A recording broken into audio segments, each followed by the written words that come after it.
नमस्कार. आज आपण एका खूप महत्वाच्या विषयावर बोलणार आहोत. मुलांना वाचायला शिकवण्याआधी एक अत्यंत महत्वाची पायरी असते. ती म्हणजे आवाजांची ओळख. मैत्री बालमनाशी या मार्गदर्शिकेच्या आधारे वाचनाचा हा भक्कम पाया कसा तयार करायचा हे आपण सोप्या पद्धतीने समजून घेऊया. म्हणजे बघा, वाचनाची खरी सुरुवात ही अक्षरं पाहण्याने नाही, तर ती ऐकण्याने होते. मुलांना अक्षरं ओळखता येण्याआधी शब्दांमधले वेगवेगळे आवाज ऐकता आणि ओळखता येणं हे खूप खूप महत्वाचं आहे.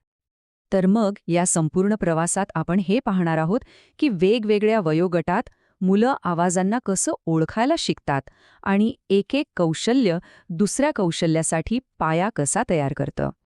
साहजिकच आहे, मुलांचं वय जसं जसं वाढत जातं तशी त्यांना आवाज शिकवण्याची पद्धतही बदलते.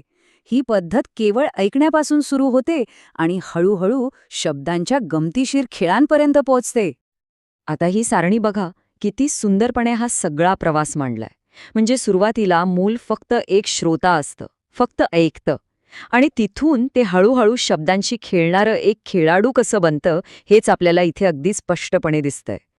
चला तर मग सुरुवात करूया अगदी पहिल्या टप्प्यापासून. वय वर्ष 3 ते 4, जेव्हा मुलं फक्त ऐकून शिकत असतात.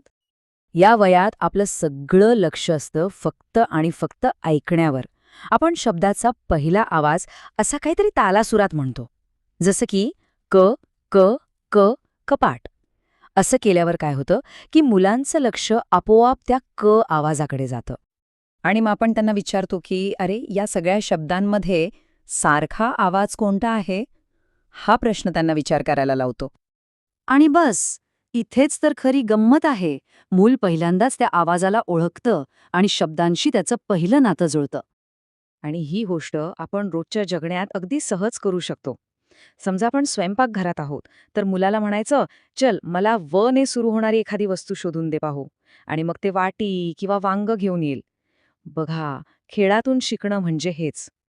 ठीक आहे, तर आता पुढचा टप्पा 4 ते 5 वर्षांची मुलं. आता इथे एक मोठी उडी आहे.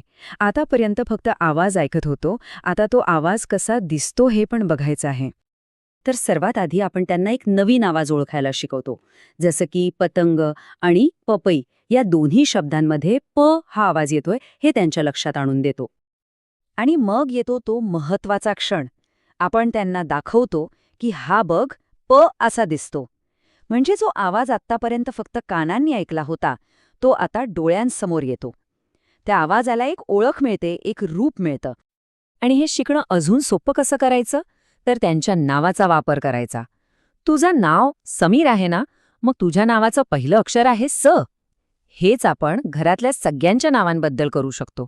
असं केल्याने काय होतं की शिकणं हे वैयक्तिक होतं, जवळचं वाटतं आणि त्यामुळे पक्क लक्षात राहतं. चला, आता शेवटच्या आणि सगळ्यात गंमतशीर टप्प्याकडे जाऊया. 5 ते 6 वर्षांची मुलं. इथे आत्तापर्यंत शिकलेली सगळी कौशल्य एकत्र येतात आणि त्याचा एक छानसा खेळ तयार होतो. आपण सगळ्यांनीच हा खेळ खेळला असेल. आठवतंय? अक्षरभेंड्या. म्हणजे एक जण एक शब्द सांगणार, जसं की मासा. आता मासाचा शेवट होतो साने. मग पुढच्या मुलाने सापासून सुरू होणारा शब्द सांगायचा, जसं की साप. आता सापचा शेवट होतो पने. मग पुढचा शब्द पतंग. अशी ही शब्दांची साखळी वाढतच जाते.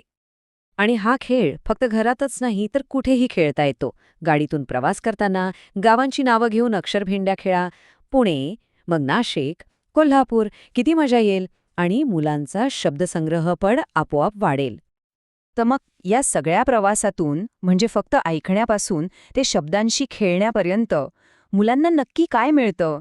त्यांच्या विकासात नेमकी काय भर पडते? हे बघा, प्रत्येक वयोगटात एक महत्वाचं कौशल्य विकसित होतंय. सुरुवातीला फक्त आवाज ओळखून शब्दांची नक्कल करणं, मग शब्दांची सुरुवात शेवट ओळखणं, आणि शेवटी तर स्वर व्यंजनांमधला फरक ओळखण्यापर्यंत. हे सगळे टप्पे वाचनाचा आणि भाषेवर प्रभुत्व मिळवण्याचा एक भक्कम पाया रचतात.